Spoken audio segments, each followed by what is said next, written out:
You think law's a textbook? No. It's the first time someone hears the word no. Tuesday morning, Municipal Court, New England, fluorescents humming, flag unmoving, a poster over the clock, court decorum. No phones, no hats, show respect. A slow parade of small lives, a florist with a shoebox of receipts, a school bus driver in a faded polo, a veteran with a cane and a careful posture. Tyler Brooks, 17, drifts in like a song leaking from a car window. Hoodie hood half up, brand new phone bright in his palm, headphones resting at his collar like medals he hasn't earned. His mother, Kelly, neat blouse, hospital badge on a lanyard. His stepfather, Dan, boots dusty from a night shift. Tyler sits, thumbs tapping, eyes never rising. "Sir, phone's away," the bailiff says, voice even as a chalk line. "I'm busy," Tyler answers, not lifting his gaze. The word busy drops with a teenager's shrug that treats a public room like a bedroom. A few chuckles from the back. The row of gray heads in front goes still. The clerk calls the docket. Brooks, Tyler. 3 slips, same date, speeding in a school zone, no insurance on a motor scooter, amplified music after 10 p.m., complaints from neighbors, one filed by a veteran on Tyler's floor. Tyler yawns without covering it, thumbs still moving. Kelly lays a hand on his wrist. He twitches away, not cruel, just practiced. A woman in a cardigan limps up on a $10 parking glitch, prints of pill copays tucked under a paperclip. She apologizes for breathing court air. Tyler smirks at nothing, at everything, at a joke on his screen. The judge's eyes move from the woman's receipts to the boy's screen, and the room seems to dim, as if someone turned down a rheostat. The bailiff steps closer. "Last warning." Tyler slides the phone flat on his thigh, camera still waking in his reflection. "It's for my channel," he murmurs to no one. The veteran clears his throat. Not loud, just enough to be heard. It sounds like a door closing. "Mr. Brooks," the judge says, voice unhurried, all New England granite. "In this room, people listen. Tell us who you are and why we're here."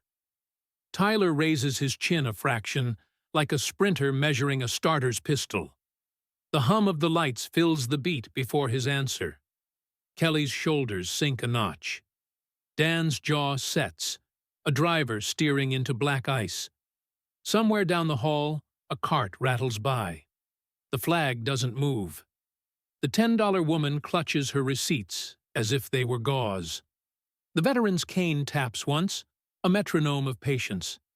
Tyler inhales, as though about to perform. The judge waits, pen poised, not to stab, but to record. "Start with your name," the judge says, not unkind. The phone face goes dark on Tyler's leg. The room is one long ear. "Speak." "My name is Tyler Brooks," he says at last. "I make videos. Sound is part of my work. This, all of this, feeds the algorithm." He taps the silent headphones at his collar like a credential. Kelly leans toward the mic, voice careful from too many fluorescent nights. He's applying to programs. He gets anxious. The music helps him focus. Dan keeps his eyes on the rail, grease still in the seams of his knuckles. The clerk confirms the address. A 2-bedroom on the 3rd floor. Elevator that stutters. Neighbors who know each other's footsteps. School file arrives in a manila envelope. Attendance warnings, comments about talented with media, struggles with limits. The judge's pen doesn't scratch. It waits. Context unspools. Tyler is an only child. His father is a roomer with a first name. Kelly covers double shifts at the hospital. Dan drives nights, new to the family, still walking on the edges of rooms. At school, Tyler's work earns praise. His timing earns detentions. He edits late. He sleeps through first period. Teachers report pranks that sound like production experiments, strobe lights in the hallway, a drum loop in the cafeteria. "How did we get here?" the judge asks. Kelly's eyes flick. "Tickets pile up when you're tired," she says. Twice she paid before court to keep his record clean. Tyler accepted the mercy as policy. Dan, without looking over, adds under oath that his own parking mistakes on runs were never softened. A toe is a toe. The disparity hangs like a draft. The veteran stands only as high as he needs to. "After 10, he says evenly, "the base comes through the wall. My therapy says routine matters. I asked twice. It kept going." No anger, just the weight of a sleepless night placed on the counter. Tyler shrugs. Everybody rides scooters without insurance. The school zone was empty. The words try to sound factual and land like rehearsed captions. The judge finally writes one line. "Noted." He looks up. "Mr. Brooks, talent is not a hall pass. We'll separate art from impact." He nods to the clerk. "Bring up the materials." A flash drive appears, screens wake. To the family, "This isn't a referendum on love. It's about conduct and its ripples. Ms. Brooks, Mr. Ellis, thank you for speaking plainly. It helps." To Tyler, "You say it was empty? We'll test that against cameras and timestamps." The lights seem to hum louder. Kelly's fingers twist her badge ribbon. Dan exhales through his nose, steadying a rig on black ice. Tyler's phone, face down, reflects nothing. "Roll the school intersection," the judge says, and the room leans into the truth. The screen fills with a fixed view of crosswalk paint and a blinking pedestrian icon. Time code in the corner. Volunteers in reflective vests stand like commas at the curb, holding small stop paddles. A cluster of kids gathers, backpacks, a neon lunchbox, a shoe untied. The signal cycles, yellow to red. A scooter noses into frame and slips through the amber as it hardens. No horn, no brake squeal, just a swift decision. One vested volunteer lifts a palm and doesn't step out. No one is hurt. That's the defense in Tyler's throat. But the room hears the near in the silence. The half step a child didn't take because an engine took the turn. "Pause," the judge says. The still image lands on a boy with his toe over the stripe. Tyler studies the floorboards as if they might offer an edit. Next clip. Body cam audio. A soft click of the unit awakening to a building that's already thumping. It's 10:43. Bass vibrates a hallway painted oatmeal tan. The door across from the lens opens. An older hand rests on the jamb. "Son," the neighbor says, not unkind, "turn it down." A voice from a balcony, bright with performance. "It's my place." Laughter from unfaced friends. The bass swells, a tide ignoring a sandcastle. "Stop," the judge says, and the hallway goes back to air. Dan asks to speak under oath. He doesn't clear his throat. He plants his words. "I shut the breaker to that room twice," he says. "He ran a cord from the balcony. Kelly was on nights. I didn't want to make a scene. I didn't want to lose him." The admission has no drama, only friction burn. Tyler's shoulders tilt, a tell barely there. Kelly's hand rises, then falls, unsure what gesture fits. The judge folds his glasses. "Mr. Brooks, empty isn't what you believe when you tell yourself a story. Empty is what the camera shows. At the curb, there were people waiting. In the hallway, there was a man asking." He turns to the veteran. "Sir, thank you." The nod is respect, not pity. Back to Tyler. "This isn't about taste in music or the length of a yellow light. It's about hearing no and stopping anyway." Tyler's mouth opens, closes. "I didn't see them," he says, finally. "It's true on some level, but not the level that matters." "That," the judge answers, "is the part we must repair." He stacks the printouts, square to the pad. We'll move off disagreement and into structure. A beat passes. The fluorescent hum seems to settle into pitch. Kelly brushes a tear away with the base of her palm, embarrassed to be a mother in public. Dan's jaw loosens a shade. He's bracing for the skid, not the wreck. The judge sets the pen down deliberately. A metronome's click. Phones off, defenses down, he says, voice even. We are going to talk about why no doesn't stick in your house and how that changes before anyone gets hurt. He doesn't raise his volume. He doesn't need to. The transition is a door swinging on oiled hinges, out of footage, into the mechanics of consequence. Counselor, he tells the clerk, pull the school report and the advisory letter. We start with patterns, not excuses. The screens go dark. The room stays awake. The judge doesn't pace or posture. He simply nods to the clerk. A thin report appears. School letterhead. Careful type. Advisory note, the clerk reads. 3 missed detentions in 6 months. Parent repeatedly intervenes to remove consequences. Prior ticket paid by parent. Student posted to social media, labeling outcome a win. Recommend consistent boundaries at home. Paper settles. The room doesn't. Kelly's lips part, then close. Dan watches his boots.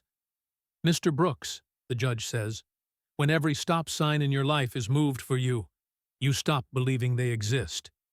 He gestures to the screen. A clip from Tyler's channel rolls. Quick cuts, midnight streets, a helmet cam catching the same intersection from earlier. The voiceover is smooth, proud. Rules are for the timid. Beat drop. A laugh. Fade out. Pause there, the judge says. That sentence is not a felony. It's a philosophy. He shifts his attention, not unkindly, to Dan. Mr. Ellis? Dan clears it like a gear. I'm the new guy, he says. I wanted him to like me. I didn't hold the line. I cut power to the room once, then felt foolish, turned it back on. I told myself I'd pick a better moment. He looks at Kelly, then away. Better never came. Kelly's voice arrives small. I covered the fines because I was afraid of what a record would do. I told myself I was buying time. She swallows.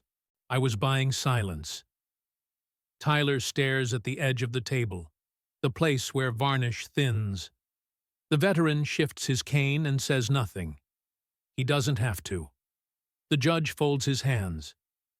I'm not here to shame a family. I'm here to make sure the next child at that crosswalk isn't trusting your judgment at 30 miles an hour. He lifts the school letter again. Patterns, not episodes. 3 skipped consequences. A public celebration of getting rescued. A household without agreed rules. He sets the page down, square. All right. Today, no will land where it has to. Tyler looks up, startled by the calm certainty of it.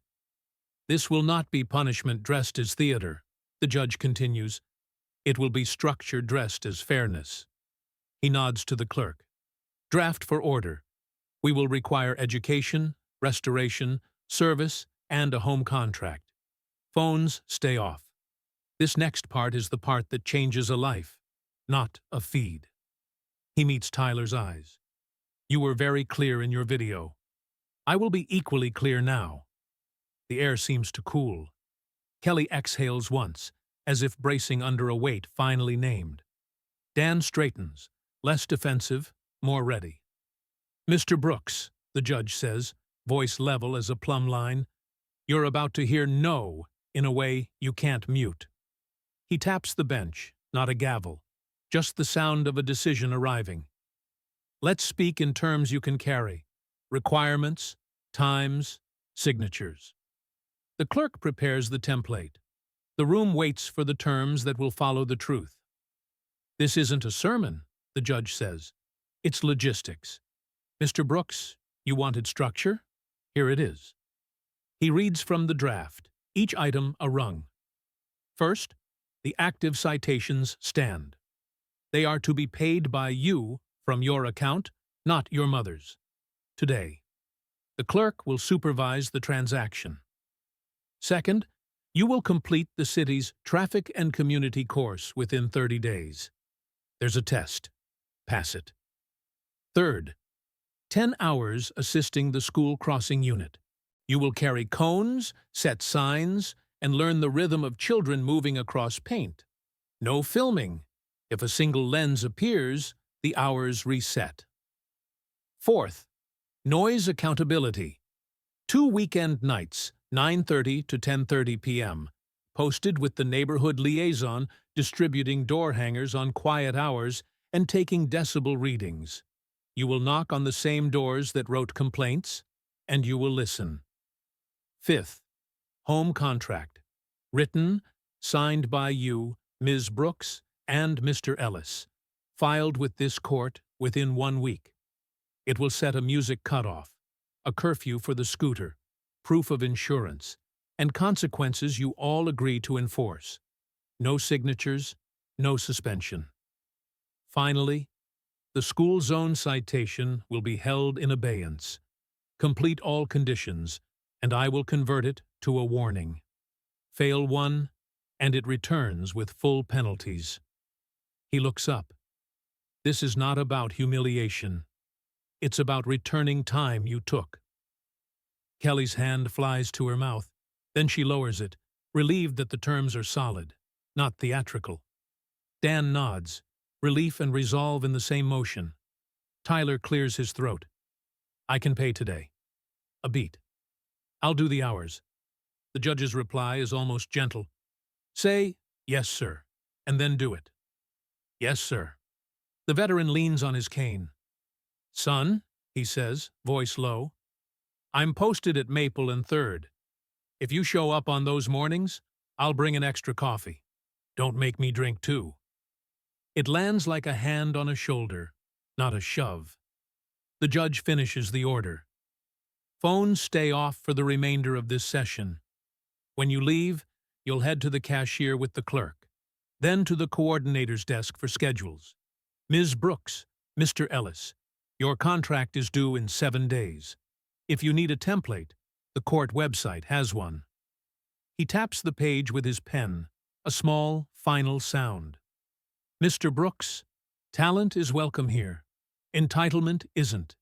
If your work is worth anything, it can survive silence after 10. He signs. The clerk stamps. Paper becomes promise. Tyler straightens as if a backpack were lifted off and replaced with something heavier but fair. Kelly doesn't speak. She just meets his eyes. Dan's shoulders settle, a driver finding traction. Next case, the judge says, and the room exhales. Outside, a crossing bell rings somewhere, steady as a metronome, waiting for a boy to learn its tempo. The follow-up calendar is quiet. No camera hum, no fidgeting glow from a phone. Tyler comes in with a plain folder and a haircut that looks like sleep has been happening. Kelly and Dan take a back bench. The veteran sits 2 rows over, hat on his knee. The clerk calls the matter. Papers change hands. Certificate from Traffic and Community, she says. Exam passed on the 2nd try. A modest score is circled. No victory lap, just ink. Hours? The judge asks. A note from the school crossing unit. 10 completed. On time. Set cones, moved signs, stayed through drizzle. No recording devices observed. There's a line in the margin. He learned to look left twice. Another sheet from the neighborhood liaison. Door hangers delivered. Decibel readings logged. 2 conversations with neighbors documented. On one form, the veteran's address appears. He rises. He showed up Saturday, the veteran says. Stood with me at Maple and 3rd. Didn't talk much. Watched the light. When a minivan rolled too fast, he didn't shout.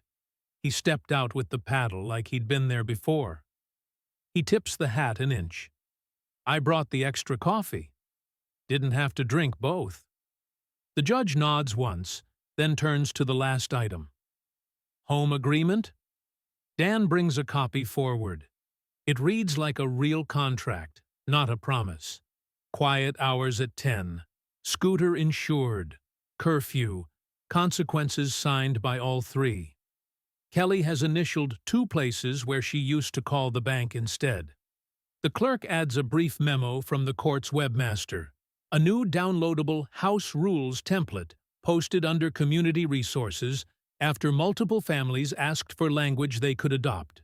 Small tool, wide doorway. Any violations since? The judge asks. None reported, the clerk replies. Tyler clears his throat. I paid my own fines, he says, more to the table than to the room. I didn't film the service. I get why the hallway matters. I hear it now. The judge lets a breath travel the length of the bench. Mr. Brooks, no, isn't a hammer. It's a hinge. Today, it swung the right way. He marks the page. The school zone citation held in abeyance is converted to a warning. The remaining fines stand as record, not punishment. Memory has more reach than money. To Kelly and Dan, thank you for writing rules you mean to keep. To the veteran, thank you for lending steadiness. He looks back to Tyler. Keep the quiet hours, keep the cones straight, keep the door open. The stamp meets paper, a flat, final sound. Benches creak as people rise. In the corridor, shoes scuff tile. No base trails anyone's steps. Tyler holds the door for a woman with a cane, then for his mother, then for the man who taught him where the paint ends and responsibility begins.